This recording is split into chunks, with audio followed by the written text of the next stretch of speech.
Hello Internet and welcome to an update. What's happened since my last video is a lot of work here.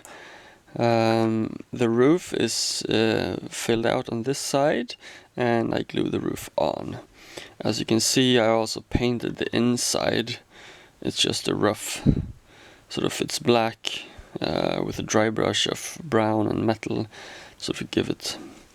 I want this inside to be dark because the head's going to be here and the head's going to be yellow, so I want the head to contrast with the back. That's why I kept this dark. I wanted to paint this before I glue the front on, because once it's glued in it's going to be difficult to paint the inside. So this is finished, so now I can glue this on. I also painted the inside of the archway because that's much easier to reach now that it's not glued on.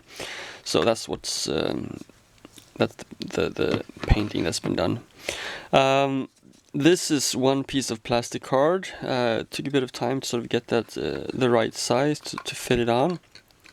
And once I had that on, I was not satisfied with this big flat surface, so I added this archway to extend it out to break up this flat surface. I really like how it turned out. What I realized afterwards was that it's a bit counterproductive. I mean, I redid this piece to move the head down and forward so that the head isn't hidden by the roof, but now I've built an archway that sticks out and kind of covers the head again.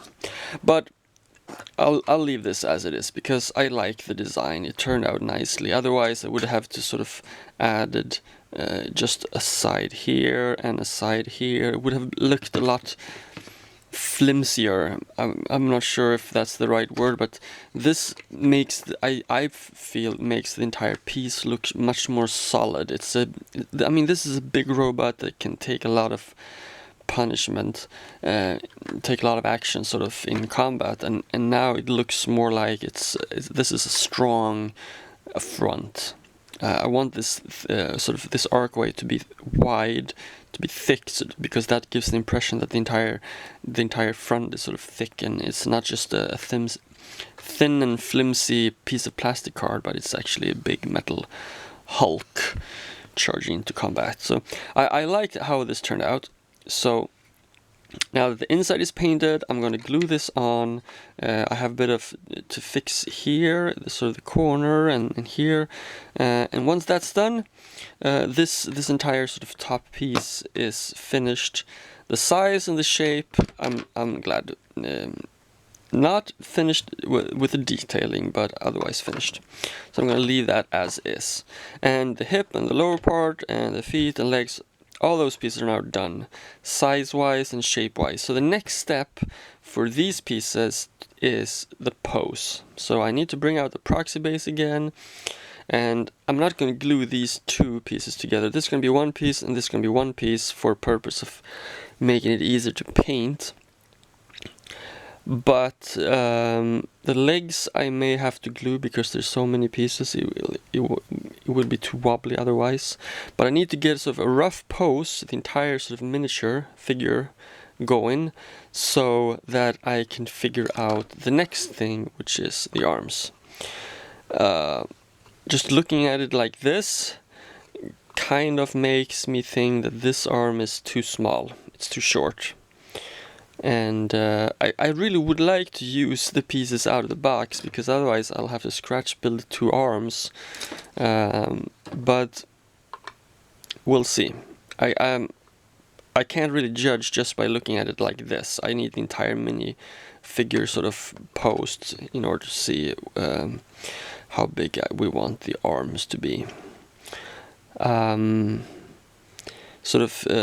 mean, working on an orc model, I mean, there's supposed to be a bit of exaggeration going. I mean, the torso is very wide. I mean, very exaggerated in compared to the small hip. I mean, that's the kind of thing we want. And I'm thinking that arms that are too short will be an exaggeration in the wrong direction. The arms should be overly large. not overly small. So I'm not sure. Well, I'll have to figure that out. Either way, I know that the gun arm on the original model is sort of fits straight onto the shoulder. I know a lot of people like that kind of design. I'm not a huge fan of it. I always prefer sort of an upper arm, and then the lower arm is turned into a gun. So I made a bit of a shoulder piece here to fit in here nicely. But I haven't built the upper arm because I'm not sure how big it's going to be. So that's what's going to be next, sort of the pose and the arms. And once the arms are done, sort of the size and the shape of them, then all the pieces of the robot are finished size-wise and shape-wise. So that means I can start to glue pieces together and start working on the details. So that's it for now,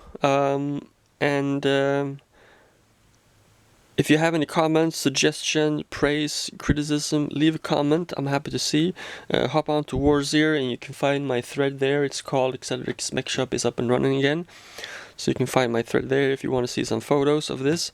And that's it for now. Thanks for watching and goodbye, Internet.